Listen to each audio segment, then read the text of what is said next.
Bonjour à tous, aujourd'hui j'aimerais faire une vidéo sur ce que moi j'appelle une arnaque, quelque chose qui n'existe pas en réalité, mais que l'on admet à peu près de manière juste, alors que ce n'est pas le cas. Mais bon, la majeure partie des initiés le savent. Il s'agit de comprendre pourquoi est-ce que la main invisible d'Adam Smith en économie, telle qu'on aime bien prononcer, sur le capitalisme, le libéralisme, n'a jamais véritablement existé. Comme on dit sur le plan de la loi, il y a l'esprit de la loi et puis il y a son application. Quand je regarde le marché de manière plus globale, ce que l'on appelle le marché en tout cas, je peux constamment observer cette constante que le marché en fait n'est véritablement pas libre en fait. Et plutôt, quand on parle de la main invisible, alors déjà, définition, enfin, rappelons juste la définition pour celles et ceux qui n'ont pas la véritable définition de ce que veut dire la main invisible telle que Adam Smith l'avait pensé.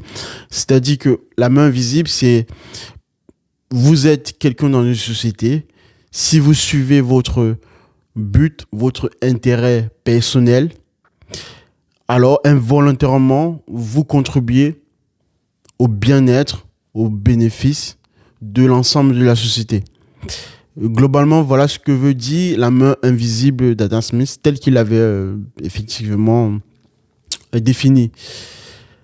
Pour vous donner un autre exemple maintenant, cette fois-ci en relation avec cette définition-là, vous prenez un boulanger. C'est-à-dire qu'un boulanger, par exemple, son but, par exemple, c'est de se faire de l'argent en vendant du pain. Sauf que derrière, il contribue involontairement, ou certains pourraient le dire volontairement, si vous souhaitez, au bien-être de ses consommateurs parce qu'il nourrit l'ensemble de la population du village. Donc voilà, en quelque sorte, une application directe de ce que veut dire effectivement la main invisible. Et dans la main invisible, le marché devrait être libre en fait. Donc l'offre et la demande doivent s'équilibrer. Les choses doivent se faire d'elles-mêmes en fonction, bien sûr, de cette offre d'une part, du flux de l'offre et du flux de la demande.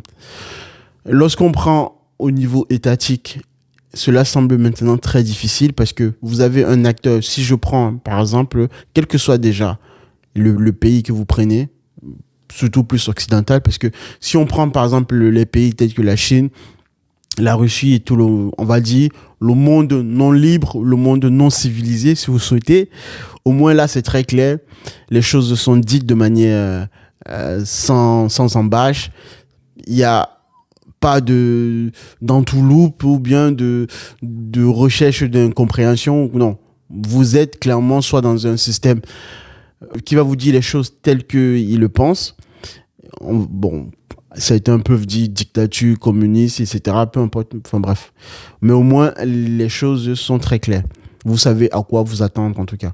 Mais pour le monde civilisé, entre guillemets, le monde libre, le monde occidental, les choses ne sont pas dites de manière, en tout cas depuis peut-être une cinquantaine d'années, ou sorti de la Seconde Guerre mondiale, disons à peu près par là.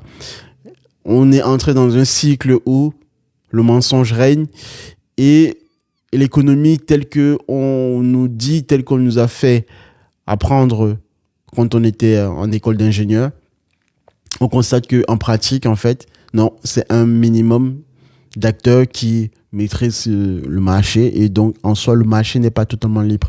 Revenons donc, par exemple, prenons un pays tel que la France qui fait partie du monde libre, monde occidental. Vous regardez qu'aujourd'hui, par exemple, beaucoup se plaignent de la montée des taxes, quelle que soit la taxe en question, taxe foncière. Bon, la taxe d'habitation a été transférée de l'autre côté sur la taxe foncière, taxe écologique, enfin quelle que soit la taxe que vous pouvez prendre. Dans la main visible, telle que Adam Smith l'avait conçu en termes de conception, vous pourrez vous dire qu'auparavant, on nous disait que on paye des taxes parce que effectivement derrière, ça contribue au bien-être de la nation, à l'équilibre de la nation, aux biens publics, aux hôpitaux, écoles, établissements et tout le reste. Sauf qu'aujourd'hui, les impôts montent, la taxe monte, mais derrière, en parallèle, vous avez une décrépitude, une décadence des services publics. Concrètement, c'est ce que vous avez aujourd'hui en France. Malgré cela, vos impôts continuent à monter.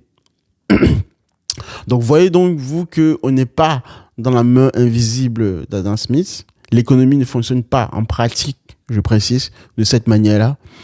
Parce que derrière, l'État, en plus de cela, finance son budget en vous prélevant pour pouvoir continuer à exonérer ou avoir un train de vie qui est de plus en plus juteux.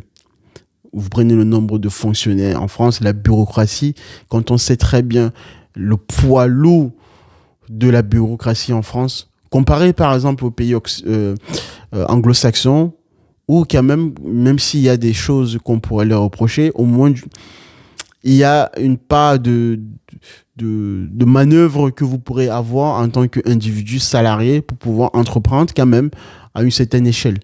Tandis qu'en France, vous êtes salarié, vous êtes taxé et vous êtes continuellement taxé avec une valeur dont vous ne comprenez pas son utilité. Parce que en face, réellement, quand vous allez aujourd'hui même en pharmacie, certains médicaments qui étaient remboursés auparavant ne le sont plus. Et on vous annonce en plus de cela que les années à venir, peu importe le pays où vous serez, vous aurez également une taxe d'impôt qui sera basée sur le modèle américain. Donc, je veux bien que tout cela, je n'ai rien contre le fait de pouvoir effectivement honorer ses parts fiscales et tout le reste, mais toujours est-il que nous ne sommes pas dans la main invisible d'Adam Smith parce que derrière, en parallèle, vous voyez bien que même sur un plan sécuritaire, en France, la situation, je suis désolé, mais quand un Suisse arrive en France, par exemple, il est consterné, ou bien certaines personnes d'autres pays, même des personnes que l'on pourrait qualifier venant d'un monde non civilisé, voilà, du tiers-monde, constatent que la France, en fait, n'est plus, en fait, ce dont elle prétend, ou bien ce qu'elle a toujours prétendu être. La situation des OQTF en France, vous voyez qu'il y a des situations dans lesquelles des zones, des villes de banlieue où ça laisse à désirer. Je vais finir ici avec ce point sur la partie de l'intelligence artificielle parce que c'est quand même mon domaine. On parle de la main invisible. Concrètement, si elle est appliquée, ça voudrait dire que demain, avec l'arrivée, enfin c'est déjà le cas aujourd'hui, mais disons dans un prolongement futuriste, avec l'arrivée massive de l'intelligence artificielle, beaucoup d'emplois vont être détruits. Donc ça, c'est un fait. Parce que en termes de vitesse, l'intelligence artificielle, l'IA, dans son avancée, dans sa mise, dans son déploiement, dans sa mise en application, avance beaucoup plus vite que la formation des individus, des salariés aujourd'hui au sein de l'entreprise. Sauf que on va arriver dans une situation où les employeurs n'auront plus besoin quasiment de... Aujourd'hui, par exemple, si un employeur a besoin de 50 employés pour pouvoir avoir son entreprise à plein temps, demain, avec l'IA, ce sera peut-être divisé par 2, etc. Et donc, il y aura une partie de personnes, de salariés qui vont se retrouver vraiment à la ramasse parce que ne seront plus aptes d'un point de vue du marché de l'emploi, compte tenu du fait que l'IA aura disrupté leur métier. Ces employés, en fait, vont être dans une situation où, malgré tout, il faudrait qu'au quotidien, qu'ils puissent, en fait, vivre, payer toujours des taxes de plus en plus élevées de l'État. Et dans un marché libre, dans une main invisible, le marché libre devrait contraindre ces personnes-là à se former rapidement et radicalement au marché de l'emploi. Sinon, automatiquement, ces personnes devraient se retrouver au chômage. Sauf que je pense qu'on n'en arrivera pas à cette situation.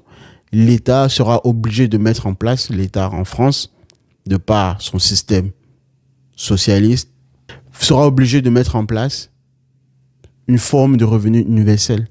Parce que si plein de personnes, une certaine masse beaucoup plus critique, se retrouvent au chômage, cela pourra créer des émeutes, des grèves, des remous au sein de la société.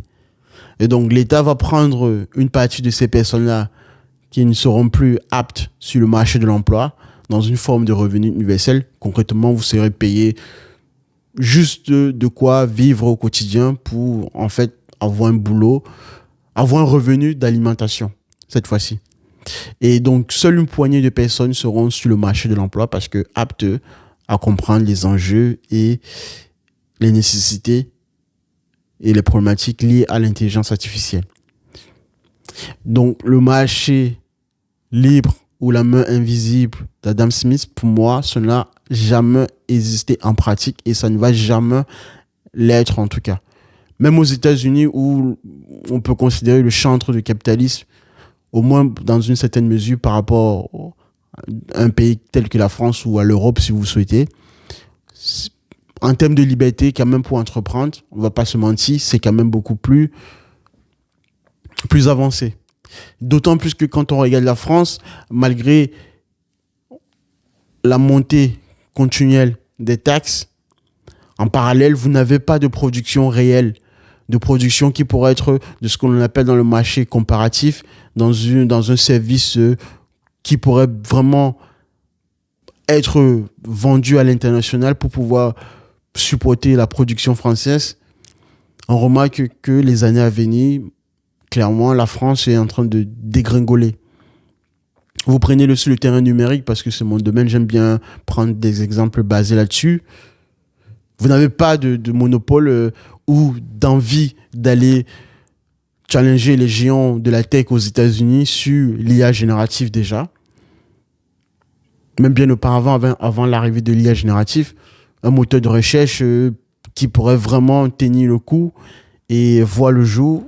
Vous n'avez pas en fait de pensée au sein de l'État pour pouvoir mettre en place, accompagner ne serait-ce que tel que les États-Unis, le gouvernement américain accompagne Elon Musk dans ses activités SpaceX, etc. En France, vous n'avez pas ça. Par contre, vous êtes taxé continuellement en tant que salarié et on vous demande de plus en plus de faire d'efforts, mais en parallèle, les urgences, les services sociaux, les services publics, écoles, hôpital et tout le reste, les choses ne vont pas de mieux en mieux.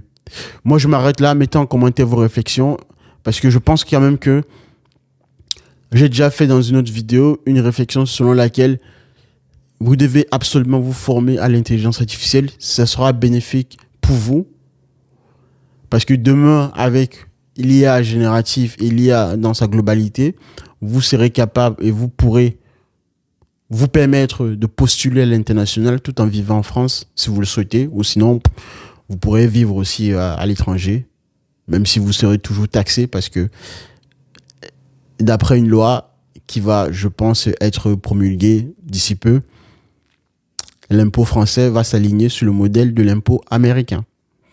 Mais bon, au moins, vous aurez quand même plus de liberté par rapport aux personnes qui n'auront pas pris cette mesure, cette conscience tout de suite de ce qui est en train de se passer actuellement et ce qui va être de plus en plus difficile dans les années à venir. Mettez en commentaire vos réflexions, portez-vous bien, on se revoit pour une autre vidéo. Merci à vous, au revoir.